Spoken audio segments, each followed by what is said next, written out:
Arrest అయితే, జైలుకెళ్తే sympathy వస్తుంది అనేది చాలామంది రాజకీయ నాయకుల నమ్మకం.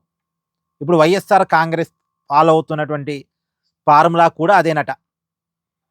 ఇది జడాశ్రవం చెప్తున్న మాట, నేను చెప్తున్న మాట కూడా కాదు. వైఎస్ఆర్ కాంగ్రెస్ పార్టీయోళ్ళు కావాలనే నోటి దూల ప్రదర్శిస్తున్నారు. కావాలనే కొన్ని గొడవలు క్రియేట్ చేస్తున్నారు. కొన్ని ఇష్యూస్ కావాలనే క్రియేట్ చేస్తున్నారు. ఎందుకంటే అరెస్ట్ కావాలి. అరెస్ట్ కావాలి, జైలుకెళ్ళాలి, సింపతి రావాలి.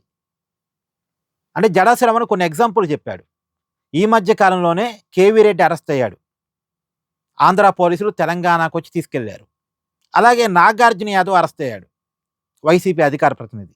అతన్ని తెలంగాణ పోలీసులు ఆంధ్రాకెళ్ళి అరెస్ట్ చేసి తీసుకొచ్చారు. వీళ్ళిద్దరూ రిమాండ్ ఖైదీలుగా ఇప్పుడు జైల్లో ఉన్నారు. అయితే ఇక్కడ జడాశ్రవణ్ లాజిక్ ఏంటంటే, ప్రశ్నారావాన్ని కూడా నోటి దూల కేసులోనే అరెస్ట్ చేసింది. ఇప్పుడంటే ఉపాచట్టం పెట్టారు, ముందు అరెస్ట్ చేసింది నోటి దూల కేసులోనే కదా.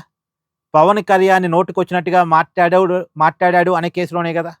మరి ఆ కేసులో నేను బెయిల్ తీసుకురాగలిగాను. మరి నాగార్జున యాదవ్కి వైసీపీ ఎందుకు బెయిల్ తీసుకురాలేకపోయింది? కేవీ రెడ్డికి వైసీపీ ఎందుకు బెయిల్ తీసుకురాలేకపోయింది? ఈ ప్రశ్నారావణ మీద పిఠాపురం పోలీస్ స్టేషన్లో కేసులు పెట్టారు, ఆ కేసులో బెయిల్ వచ్చింది. సరపురం పోలీస్ స్టేషన్లో కేసు పెట్టారు, ఆ కేసులో బెయిల్ వచ్చింది. మచిలీపట్నం పోలీస్ స్టేషన్లో కేసు పెట్టారు, ఆ కేసులో బెయిల్ వచ్చింది. పాయకరావుపేట పోలీస్ స్టేషన్లో కేసులు పెట్టారు, ఆ కేసులో బెయిల్ వచ్చింది. ఈ కేసులన్నీ కూడా ప్రశ్నారావణ్ నోటి దూల గురించి కేసులు.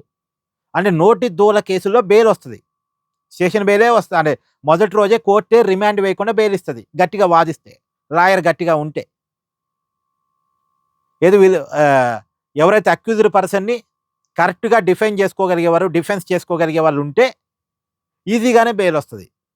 కానీ మరి నాగార్జున యాదవ్కి వైసీపీ ఎందుకు బెయిల్ తెచ్చుకోలేకపోయింది? ప్రశ్నారావణ్ మాట్లాడినట్టే నాగార్జున యాదవ్ మాట్లాడాడు కదే. నాగార్జున యాదవ్ ఏమో రేవంత్ రెడ్డిని తిట్టాడు, ప్రశ్నారావణ్ ఏమో పవన్ కళ్యాణ్ తిట్టాడు. ప్రశ్నారావణ్ పవన్ కళ్యాణ్ తిడితే బెయిల్ వచ్చింది. తర్వాత నాగార్జున యాదవ్ రేవంత్ రెడ్డిని తిడితే ఆ కేసులో ఎందుకు బెయిల్ రాలేదు? సరే, ఇప్పుడు మీరు అనొచ్చు ప్రశ్నారావణ్ జైల్లో ఉన్నాడు కదా అని. జైల్లో ఉండటానికి కారణమైన కేసు ఉపాచట్టం, అది డిఫరెంట్. గన్నవరం పోలీస్ స్టేషన్లో కేసు పెట్టారు ఉపాచట్టం కింద. కానీ బెయిల్ అయితే వచ్చింది నోటి దూల కేసుల్లో. కానీ నాగార్జున యాదవ్కి ఎందుకు రాలేదు? పైగా కేవీ రెడ్డికి ఎందుకు రాలేదు? ఎందుకు రాలేదంటే వైసీపీ వాళ్ళకి బెయిల్ తీసుకురావడం ఇష్టం లేదట. వైసీపీ లీగల్ టీంకి, పొన్నవోలు సుధాకర్ రెడ్డికి, వీళ్ళకి బెయిల్ రావడం ఇష్టం లేదట.